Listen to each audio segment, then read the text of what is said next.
thank you all for joining us for Social Security Benefits Explained with Dan Goldstein, CFP, MBA in our Chicago office. All right, let's jump in here a little bit. Again, we'll start talking about a little history with Social Security. Social Security was written into law in 1935, but actually didn't start collecting taxes related to Social Security until 1937. In early parts of Social Security, you actually had the option. You could take a lump sum or a monthly payout. Almost everybody decided to take the lump sum. First person to actually collect benefits related to Social Security was Ernest Ackerman. He received a whopping 17 cents on 5 cents that he paid into the system.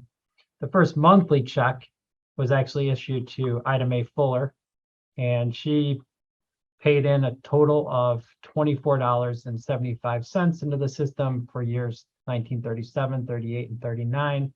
She received her first check of $22.54 and collected over $23,000 in benefits over the course of her lifetime, which equated to a nice 92,000% return. So pretty good deal for her at that time. We're not seeing those types of returns anymore in the Social Security system. So next time you go to your next dinner party or have a Trivial Pursuit question that comes up about Social Security, you can wow your friends with the history of Social Security. Social Security, as many that are joining today know, is just one part of the planning process as it relates to mapping out your retirement. Kind of call it the three-legged stool. You have your Social Security benefits, you have your personal savings, so that includes cash savings that you have, that includes any investment accounts that you have outside of retirement plans, and then obviously for most people, that includes retirement plan as well. So 401ks, IRAs, 403bs, 457s, all those different various retirement accounts that are available for you to access in retirement to supplement income.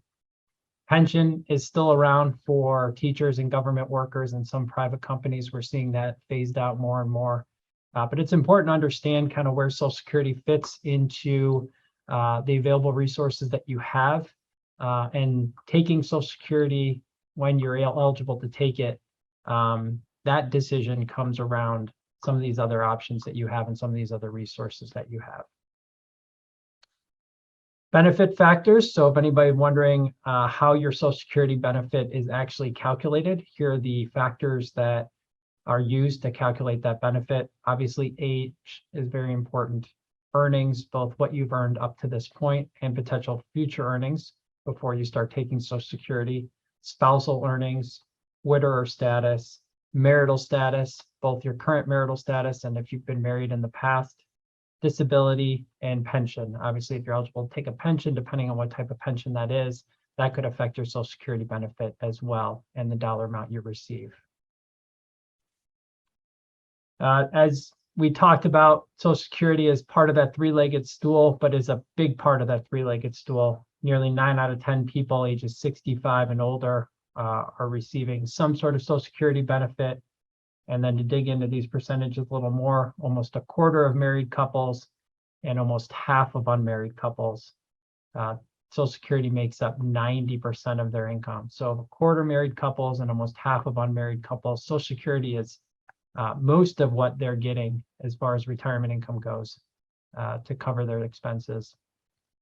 So obviously it's important to understand some of the eligibility rules and regulations, taxation, and all those things we're going to talk about today. Talk about some of the rules associated with Social Security benefits. We're going to dig into the acronyms first. You've probably seen these acronyms and terms being tossed around a little bit. So I want to define some of these things so you know exactly what we're talking about throughout this conversation. Full retirement age, that is the age at which a person may first become eligible for the full or unreduced benefits. You have the age that you're available to start taking benefits. That can start as early as age 62. And then you have the age where you're eligible to take your full unreduced benefit, which for most people is between 66 and 67. Primary insurance amount, the benefit amount, that's the actual benefit that you'll be receiving at that full retirement age. And then Social Security Administration, SSA, that's the governing body around Social Security. Social Security Administration used to hand out or send out statements on a regular basis.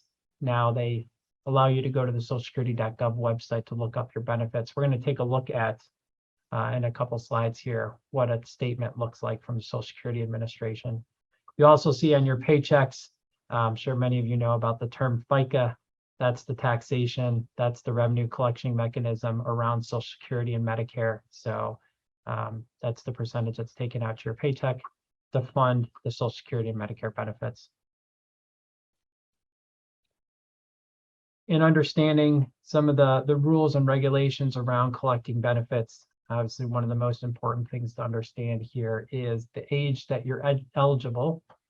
So as I mentioned, the first time you can become eligible to collect any type of benefit is at age 62.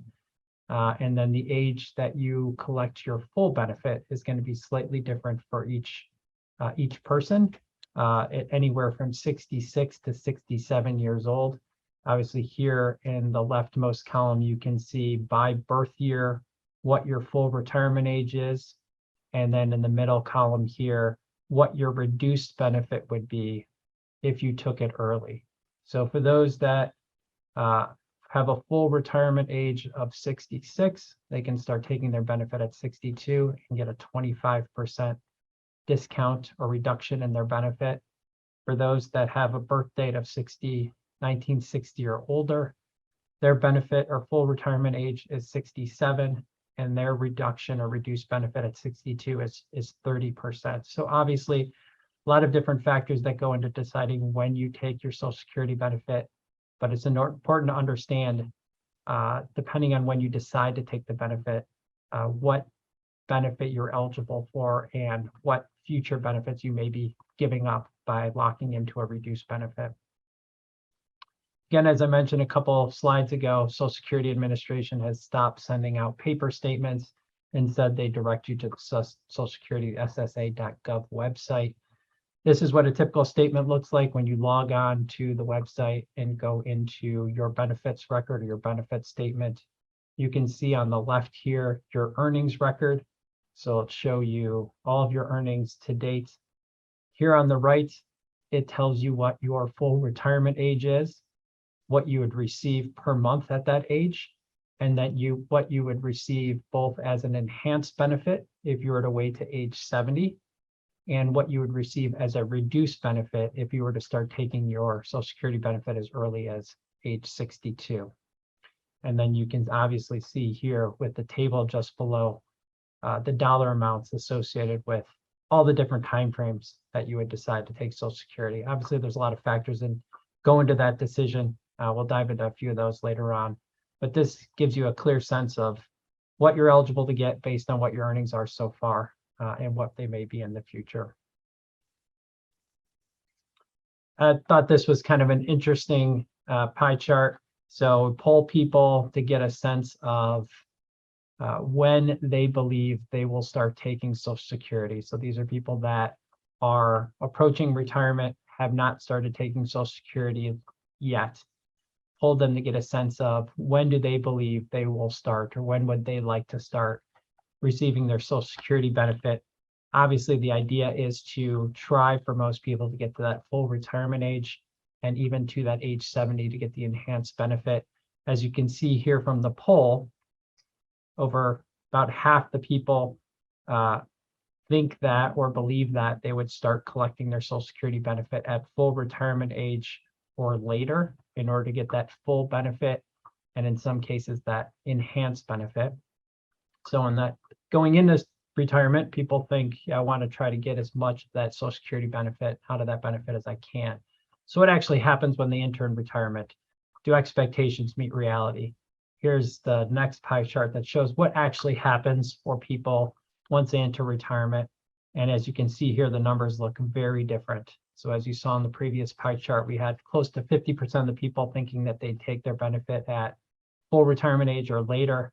Once they get into retirement, the numbers change quite a bit. So 70% of the people take their Social Security benefit at the earliest possible time. And you see a much smaller percentage actually waiting to full retirement age or later. And that's where the planning comes in, understanding those resources that you have available to you outside of Social Security how to leverage those resources to allow you to maybe allow this benefit to grow. Obviously, every situation is different and unique, but planning helps in setting expectations and having reality meet those expectations. So it's kind of interesting to see how these two scenarios play out with when people decide to take Social Security. So going back to the poll I just showed in the pie chart, expectations versus reality. This is why it's so important to understand when you're eligible, when your full retirement benefit is, when your enhanced benefit is available for you. Because obviously, depending on when you take Social Security, that greatly impacts the benefit that you receive. If we use the anchor point here at the middle of the screen of 66, that again is your full, in this example, full retirement age. That's when you're eligible for that full benefit, unreduced benefit. If you move to the left from age 66, you could see the impact of taking Social Security early. So essentially every year that you take Social Security early, you get a reduced benefit of 7%.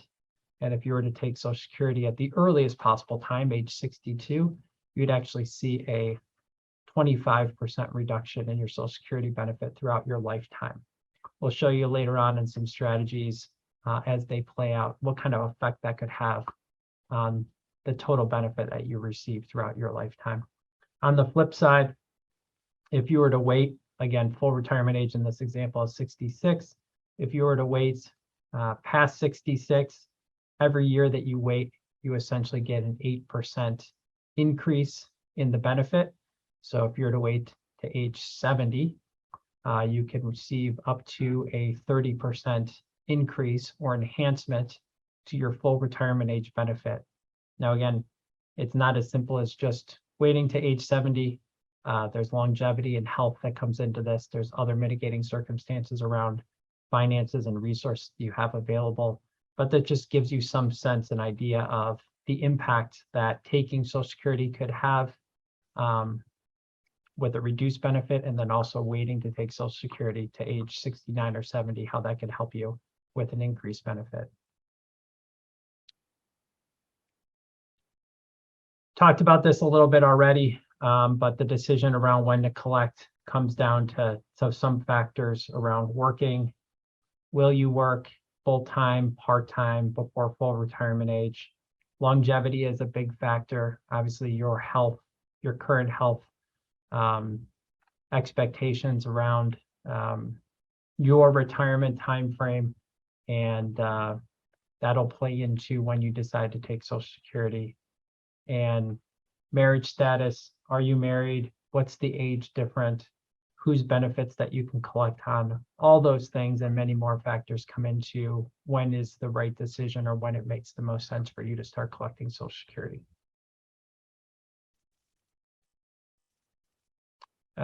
Some of the things to take into consideration, going back to those factors to consider as to when you decide to take Social Security, is the impact that taking Social Security early can have, or the impact of working while you take Social Security. In this example, we're looking at the impact of taking Social Security while you continue to work. So we're looking at a couple different scenarios here. We're starting with under full retirement age. So for most people, that's going to be between 62 and 66 to 67. In that time frame, anything over, any income that you make over $20,000, so $19,560, $1 of your Social Security benefit is withheld for every $2 you earn over that mark. So again, looking at this dollar amount, $19,560, every dollar you earn from earnings and wages outside of Social Security, your Social Security is basically impacted by reduction of $1 for every $2 you earn. Once you hit your full year retirement year, so not your full retirement age, but the year in which you reach your full retirement age, that limit goes up to close to $52,000. And instead of withholding $1 for every 2 that you earn over that mark, Social Security Administration withholds $1 for every 3 that you earn. So obviously pretty sizable impact between working before your full retirement year and then working in your full retirement year.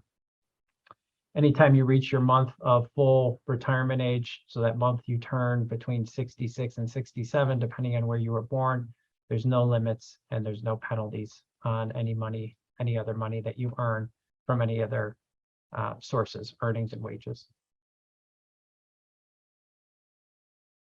We're going to jump into an example here and show you how some various scenarios can play out.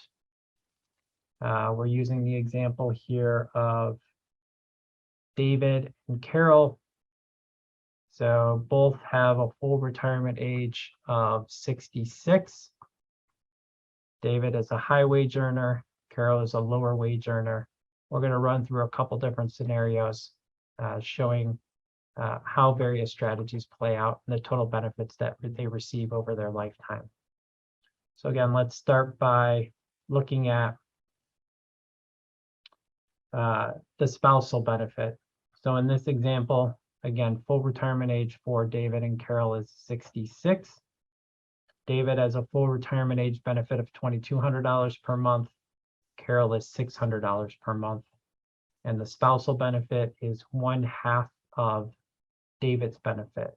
So 1/2 of the $2,200 that he can collect starting at his full retirement age of 66. In this example, we're starting both David and Carol at their full retirement age. So both file, David collects on his benefit, Carol collects on her benefit. And let's see how this plays out. So just to give you some background on spousal benefits, again, we're looking at this example of them both collecting at age 66. Carol's benefit is $600, David's is $2,200. The spousal benefit is half of David's, which is $1,100 per month. This gives you, this chart shows you the impact of taking the spousal benefit. So one of the things that you're going to want to consider, if you're married, both of you are eligible to collect Social Security, both have different benefits. Does it make sense to collect on your own benefits? Does it make sense for one of you to collect on the spousal benefits? Here are some of the factors that go into that decision. One of the factors is when you collect the benefit. So again, those same rules apply to that apply to reducing your benefit as a single individual also apply to taking the spousal benefit. At full retirement age, you're eligible for 100% of either your benefit or of 1/2 of your spouse's benefit. If you take that before your full retirement age, you can see the reduction that you would receive in that spousal benefit. So starting at age 62, you get a 30% reduction, 63, 25%, and build up to 100%. On the flip side, where you saw that 8% increase in the benefit that you can receive as an individual by waiting between your full retirement age and 70, no such enhanced benefit exists on the spousal benefit. So there is no benefit to waiting past full retirement age to collect your spousal benefit. The benefit maxes out at your full retirement age and continues on through age 70. There's no additional benefit there. Andy, you're popping in. I'm guessing there's some questions about some of the stuff we've gone through already. We do have a number of questions. I want to start with Isabel. She said, is the Social Security money withheld due to excess income limits given back upon reaching full retirement age? The money is not given back, but as soon as you stop working, you're then eligible for that full benefit. So the reduced benefit or the reduction in benefit only applies while you're working. But no, that money's not given back to you once you stop working. Okay, and then there was another question that I wanted to ask you now. Beth asked regarding ex-spouse Social Security. If a person is waiting to collect until full retirement age, should they file against the ex-spouse benefit if that ex-spouse is 68, or will that cause a reduced amount? So there's a number of strategies around that. That might be more of a personal and customized situation for that individual. The reduction in benefit, I don't know if that they're asking as it relates to that ex-spouse. They get no reduction in benefit from the ex-spouse, if that's the question. Their decision around when they take Social Security on their ex-spouse comes down to when they're eligible for Social Security, so age 62, what their benefit is going to be, what their spouse's benefit is going to be. So a little more customized to that unique situation, but in general, you have to look at your age, your spouse's age, what their benefit is, what your benefit is, and what makes the most sense for you, or what your biggest benefit is going to come from, collecting on yours or collecting on the spouse's. The spouse's doesn't know when you collect on their benefit, and it doesn't reduce their benefit. We do have a number of questions that are continuing to come in. As you think of them throughout the presentation, just type them into the Q&A, and Dan and I will work through those throughout the course of the presentation. I have one more that I'll give you right now, and then we'll get to the rest of them later. Sure. Adele says, in the David and Carol example, does Carol collect both her $600 benefit as well as the $1,100 spousal benefit at the same time? So we're going to jump right into that example here right after this slide. She does not get to collect both benefits. She collects the higher of the two benefits, and we'll show exactly how that plays out in the next slide. Perfect. Thanks, All Andy. right. Yep. So very, very timely with the last question we got as it relates to spousal benefits. Again, we looked at the previous slide and saw both the reduction you get by taking that spousal benefit early and no additional benefit by waiting to take the spousal benefit past full retirement age. Again, let's see how that plays out in the example for Carol and David.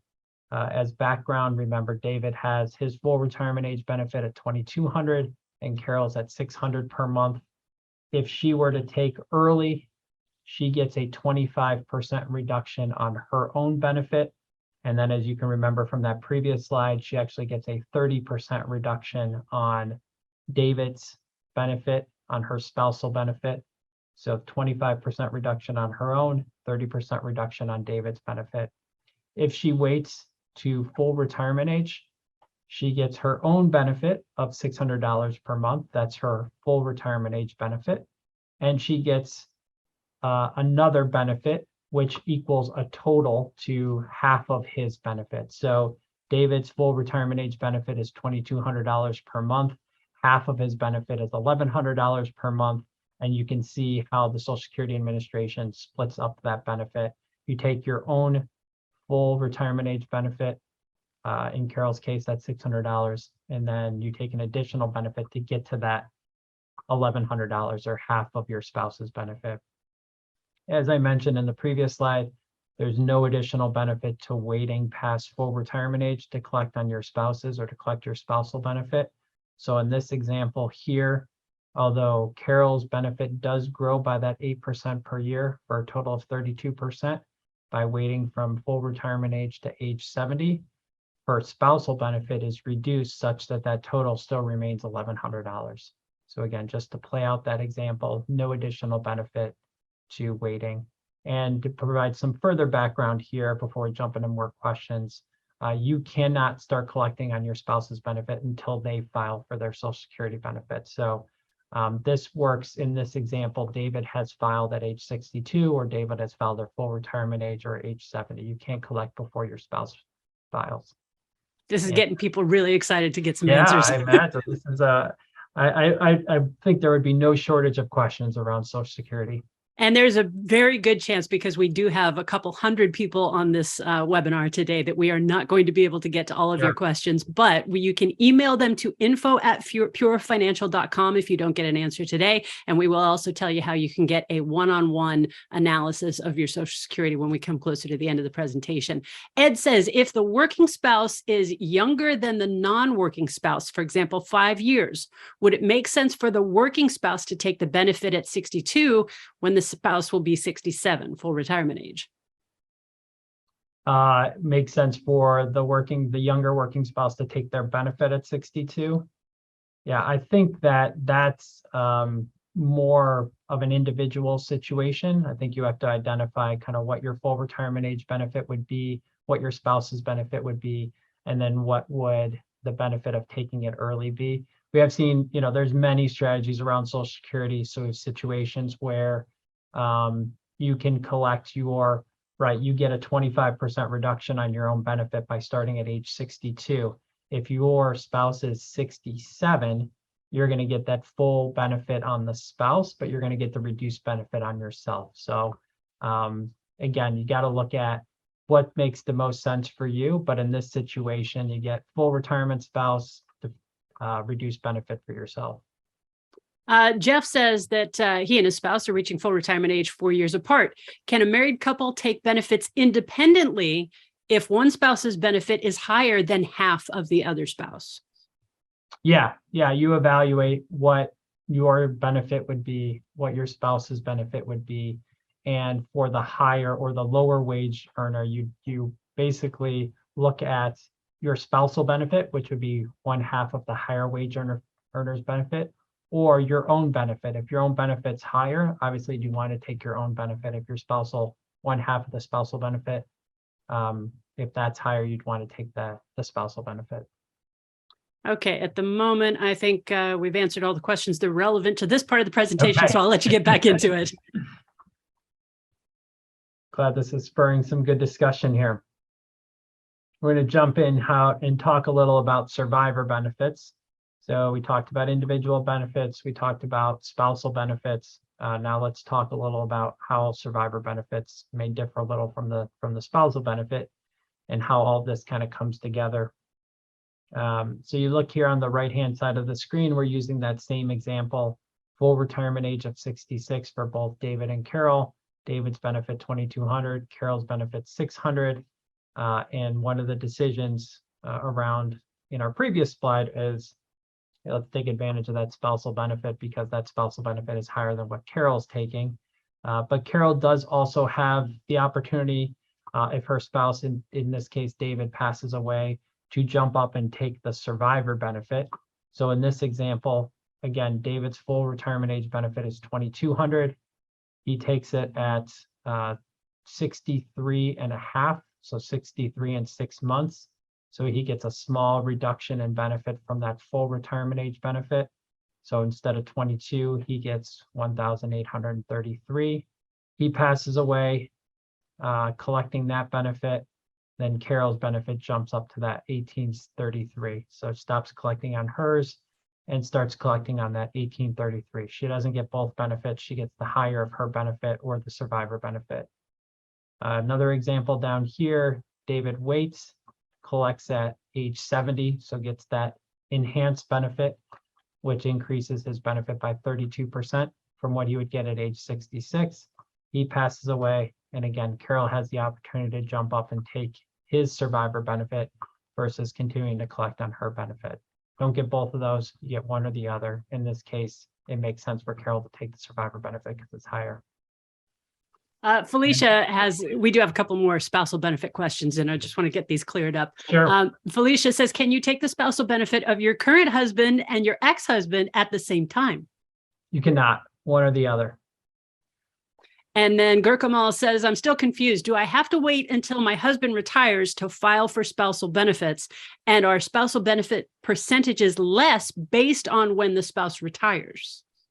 Well, it's based on when the spouse files for their own benefit. That's when you can start collecting on the spouse's benefit.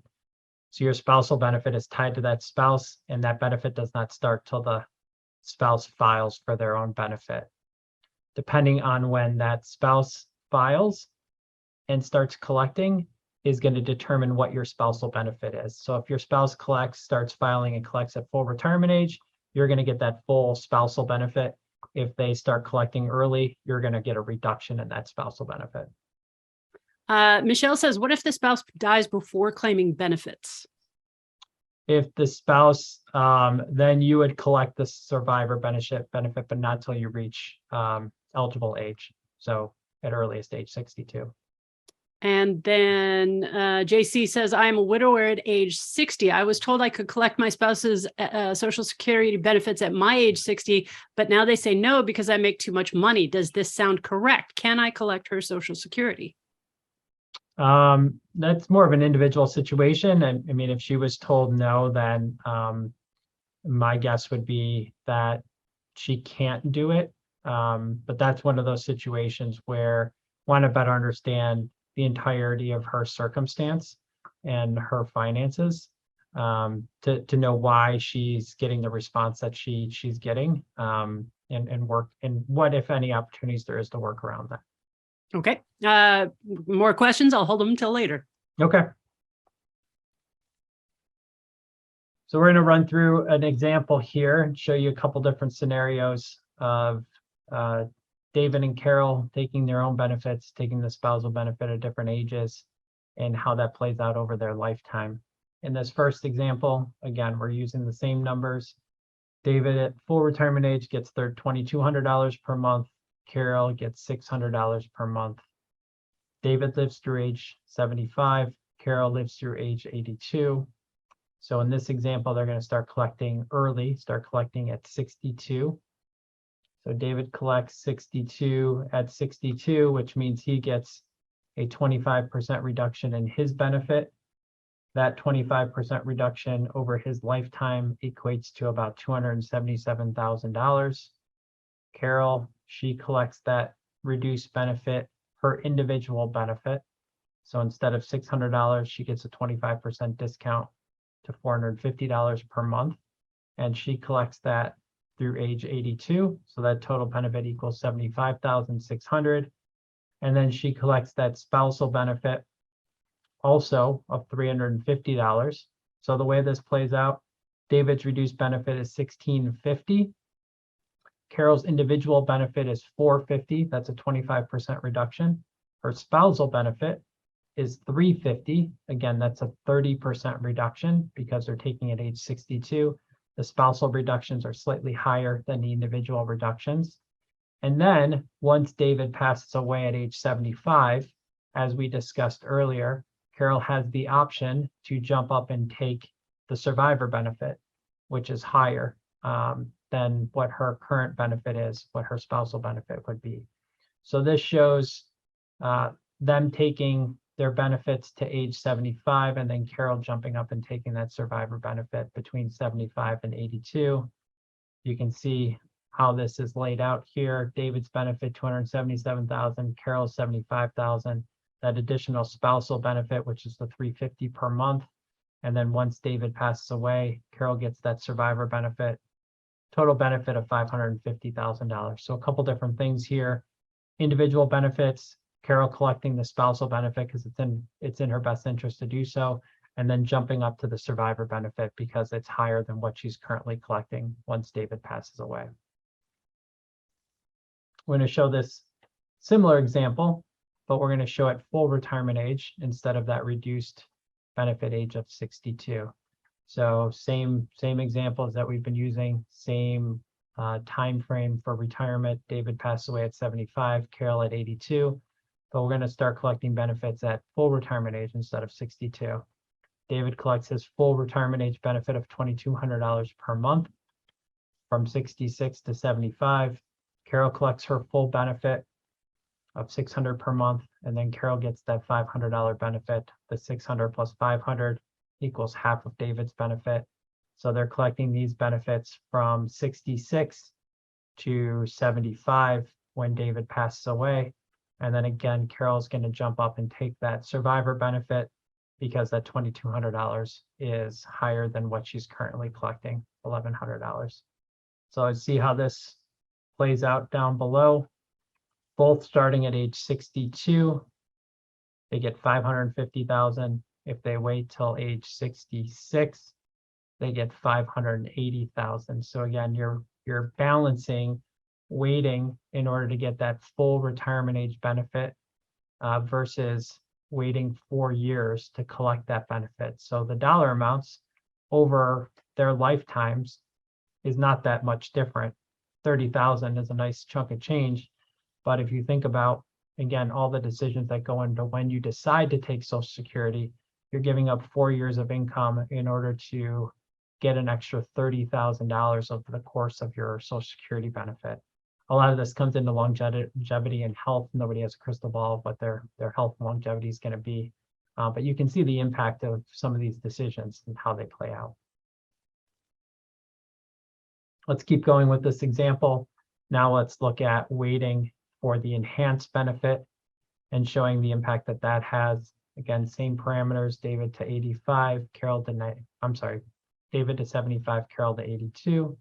Instead of starting at full retirement age, we're starting at age 70. David's benefit is increased by 32%. So he's collecting $2,900 per month. Carol gets that increased benefit as well. Her benefit goes from $600 to close to $800 per month. But remember, there's no additional benefit for her for waiting to collect the spousal benefit. So her benefit on the spouse side is reduced such that her total benefit still remains at $1,100 per month, which is half of David's full retirement age benefit. Once David passed away at 75, she jumps up and takes that $2,900 per month as a survivor benefit. So let's again see the impact that has on financially. They started at 62, $550,000, full retirement age, $580,000. In this example, by waiting to age 70, they're only collecting $532,000. And so we keep harping back to the other mitigating factors that basically, control or decide when it makes the most sense to take Social Security. Longevity is a big factor there. The fact that David passes away 5 years after he starts receiving his benefit offsets any advantage associated with waiting and getting that enhanced benefit. So again, doesn't always make sense to wait to age 70. And you can see one of the situations where, in this case, it would have made sense to start at full retirement age. Keep moving through this example. We're going to show some additional scenarios and how those scenarios play out against our base case here. So again, we're starting to collect at 62. In this situation, David lives to 75 and Carol lives to 82. So same there. In this case, now Carol is actually collecting on her own benefit at age 62. So taking that 25% reduction on her own benefit, but starting to collect it at age 62. David waits to full retirement age, so he can get his full retirement age benefit of $2,200 per month. Again, Carol can't collect on David's benefit until he files. So she collects on her own benefit at 62, then starts collecting on his benefit at age 66. She gets that $500. So even though she got a reduction on her own benefit, she still gets David's full benefit. So that addresses a question that we got earlier on in the presentation. She gets a reduced benefit for herself, but a full benefit on her spousal benefit. And then again, once David passes away, she's able to collect the survivor benefit of $2,200. And you can see here how that strategy plays out. So you get income earlier. One of the spouses starts collecting as early as 62, and then starts collecting the spousal benefit at full retirement age. And waiting till full retirement age for David to collect actually puts them in a slightly better situation than if they both waited. So they get income earlier, and then they get more total income throughout the length of their retirement. It's not a whole lot of difference, not a big difference between 584 and 580, but the fact that you're getting a slightly larger lifetime benefit and are able to start collecting early makes this a better scenario, in my opinion.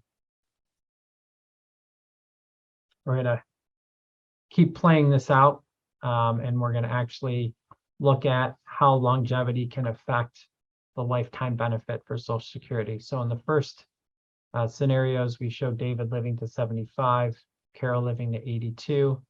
Now in this situation, we pushed their retirements out another 10 years. So in David's case, he lives to 85 instead of 75, Carol to 92 instead of 82. Again, Carol takes that reduced benefit, so she starts collecting at age 62, gets that reduction, that 25% reduction in her benefit. David starts collecting his full retirement age benefit of $2,200 per month at age 66. Carol's going to come in and take her spousal benefit of $500 per month, so she gets the full spousal and the reduced individual. And then she switches over to David's survivor benefit when he passes away. But again, he's living another 10 years. So it's another 10 years of his benefit, and then another 10 years of Carol's benefit, plus she's able to jump and take the survivor benefit when he passes away. So as you can imagine, this is going to be a much better situation than what we showed earlier. As you remember, this situation with them living to 75 and 82 resulted in about $584,000 of lifetime Social Security benefits. This strategy produces close to $1 million. So over $300,000, $400,000 more in lifetime benefit from living 10 years longer. And then you can kind of see how these different scenarios play out using the same variables that we used in the prior example.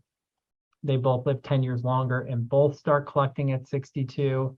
Then they get $844,000. They both wait till full retirement age and have 10 years of additional life or longevity. They get close to $980,000. And then if they both, this is where waiting for that enhanced benefit really pays off. When you have longevity, when you have a long life expectancy, you can see what the impact would be by waiting to age 70, collecting that enhanced benefit and having that survivor benefit be at that enhanced amount also. So that strategy ends up in a little over $1 million of lifetime Social Security benefit.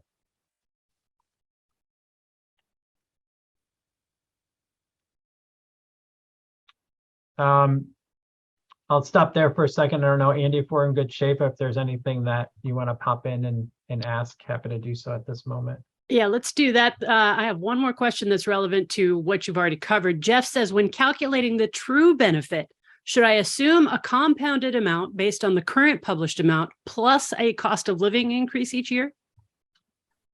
I think, the cost of living increase is a year-to-year thing, right? We've seen some big increases lately as inflation has ticked up recently. So there was a nice adjustment to Social Security benefit last year. It's going to be a nice adjustment this year. I know for calculations that we do here at Pure, we'll use a conservative number of around 2%. That could be a safe number to use, but that's really a year-to-year decision. And if you want to be ultra conservative, not something that I would count on for calculations. So the decision really when to take Social Security, how much you get, and how it works into your overall financial plan really is a decision that's unique to each individual. So we here at Pure Fee-Only Fiduciary Advisors are here to help you navigate through that process, get set up for Social Security analysis, get a sense of what you're eligible, and talk through various strategies and how it relates to your overall financial plan. So we've talked about eligibility, we've talked about some rules and requirements, we talked about benefit reductions from starting working while you're taking Social Security, talked about spousal and survivor benefits. And last but certainly not least is talking about some rules around taxation of benefits. Let's just finish up here with some eligibility requirements around divorced spouses. So spousal benefits apply to anybody that's been married to an ex-spouse for at least 10 years, so 10 years or more. They're currently unmarried. So if you are going to collect on your ex-spouse's benefit, you have to be married for 10 years or more. You have to currently be unmarried. If you remarried, then obviously your benefits are tied to you yourself and to your new spouse. And then obviously you both have to be at least 62 years of age and divorced 2 years. Pretty similar on the survivor benefits, married to a deceased spouse for at least 10 years, unmarried or married after the age of 60. And then as we discussed, for an ex-spouse that's still living, have to be at least 62. In this instance, you have to be at least 60. So those are the eligibility requirements. And then they start looking at how much income you make. What is your benefit reduction associated with that income? What is the taxation of those benefits? This is just for you to become eligible to collect on an ex-spouse's benefit. These are the rules and regulations associated with that. As I touched on earlier, taxation is also a big key, a big consideration when discussing Social Security benefits.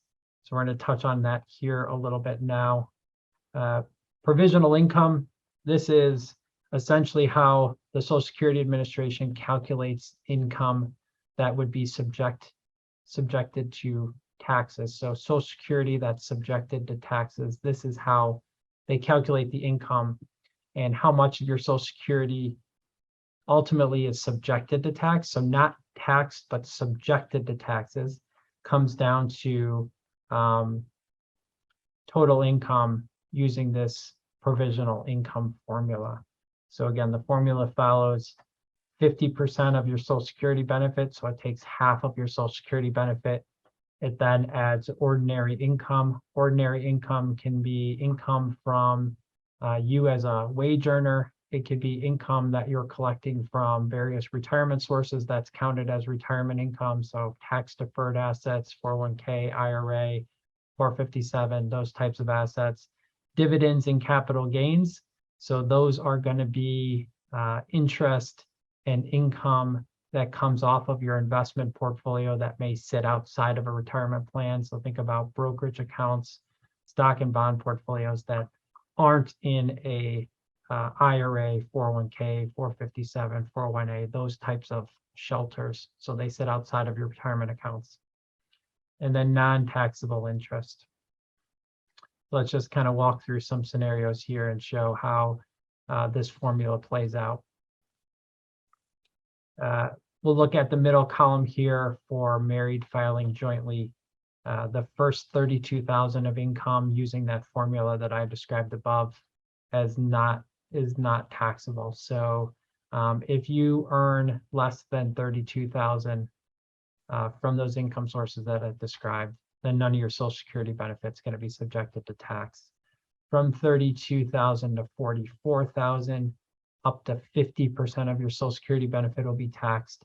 And then over 44,000, up to 85% of your Social Security benefit will be taxed. That's for married filing jointly. Obviously, as a head of household, single filer or widow or widower, those numbers are slightly smaller. So again, depending on where you fall in here, will ultimately determine how much of your Social Security benefit gets subjected to tax, and the formula to figure out how much income you have, that provisional income formula, is calculated here. Let's see how this plays out. Use two scenarios. Top here, we have $20,000 of Social Security benefits, $40,000 IRA withdrawal, so $50,000 of provisional income. Again, the provisional income is half of your Social Security benefit, so $10,000 plus that $40,000 IRA withdrawal. That's ordinary income that gets taxed at ordinary income rates. So you have $50,000 of provisional income. That $50,000, this is a married filing jointly example. So from that $50,000, you subtract 32. Remember that 32 is the first tier. So anything up to $32,000 does not get subjected to tax at all. That leaves you with $18,000. That $18,000, again, as you recall from that previous chart, 50% of that is what's subjected to tax. So 18 times 50% gives you $9,000. Then we move into that next tier. We're looking at that next tier, which is between 44,000 and 32,000. So now we take that 50,000 and subtract 44,000. That leaves us with 6,000. That 6,000 is multiplied by 35%. So again, up to 85% can be subjected to tax. That's how that formula works out. Anything above 32,000 gets multiplies by 50%. And then anything above 44,000 gets multiplied by 0.35 or 35%. So that 9,000 plus 2,000, that's how much your taxable benefit of what your Social Security benefit is subjected to tax. So of that $20,000 you have in Social Security benefit, 11,100 is subjected to tax. And this is the formula to get you there. Second example at the bottom here. Sorry, do you want to break in with a question? Just real quick question, because we do only have about 6 minutes left of the presentation. Mitch wanted to know, how is taxation applied in California if they start taking Social Security age 70? Can you talk a little bit about state taxation of Social Sure. Security? So obviously what we're talking about here is federal taxation, state taxation. I know in California and Illinois, the Social Security is not subjected to state tax. There's 13 states where you do have your Social Security benefit subjected to state tax. California and Illinois are two states that do not subject Social Security to state tax. So using that handbook, talking to a financial advisor, if you live outside of those two states, you're one of those 13 states, that's part of what you're going to have to factor in as well. It's the state tax. All right. And then Mike also had a question regarding taxation for his specific Social Security situation. Mike, that would be a perfect opportunity to schedule that Social Security analysis with one of the financial professionals at Pure. And I will put that link again into the chat so that you can do that.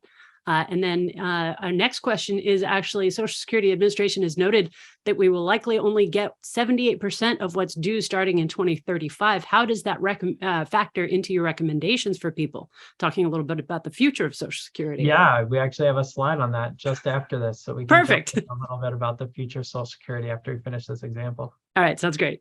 Thanks, Andy. Yep. So just to finish up this example here, and again, the top example, we had $20,000 of Social Security benefit. In this bottom example, we double that amount.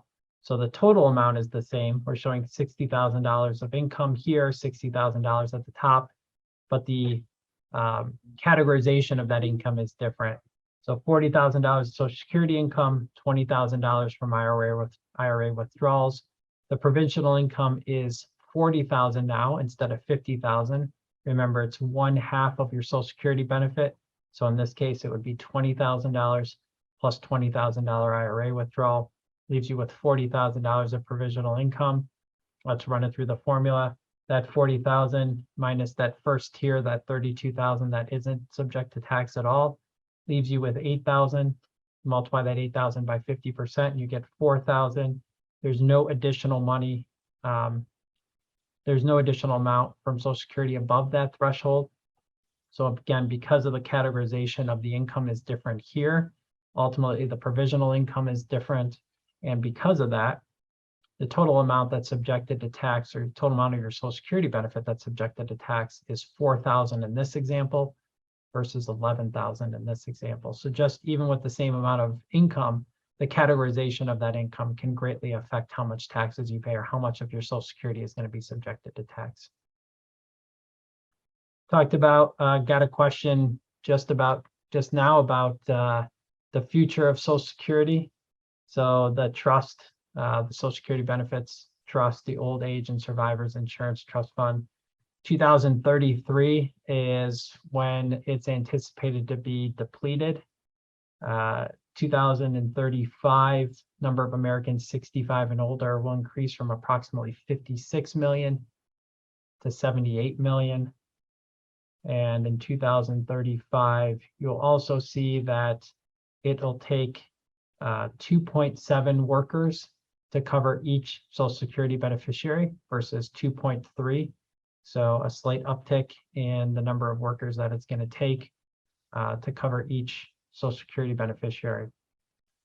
2057, Disability Insurance Trust Fund is depleted. These are pretty bleak statistics to put at the end of a presentation here.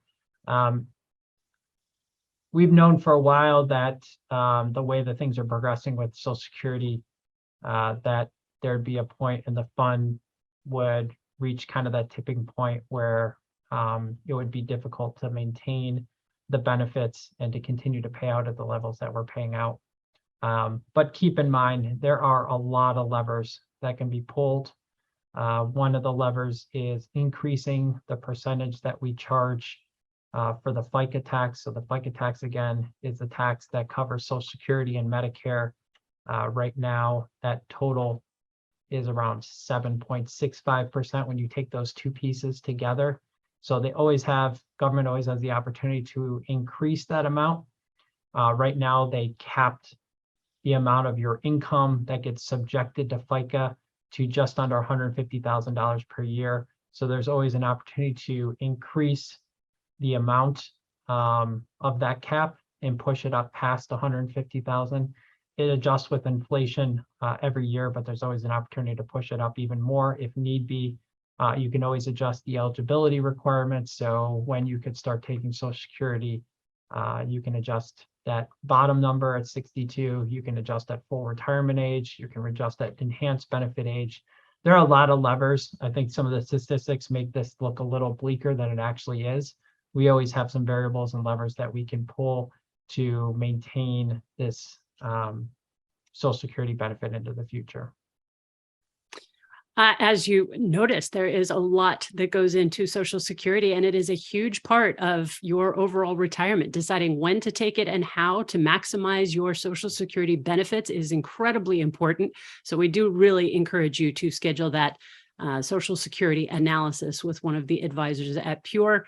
We want to be respectful of your time. It is 1 o'clock here on the West Coast, so we're going to wrap it up at this point. Dan, again, thank you so much for hopping in and making it possible for us to do this today. Yeah, happy to be a part of this. Thanks for letting me do this, Andy. I really enjoyed it. You can call us and you can email us with any questions that you have regarding your specific Social Security claiming strategy. And again, if you have any questions, get them answered in that Social Security analysis. All right. Thank you all so much for joining us. Dan, thank you very much, and have a great rest of your day. Yeah. Thanks, Andy. Take care. All right. Bye-bye.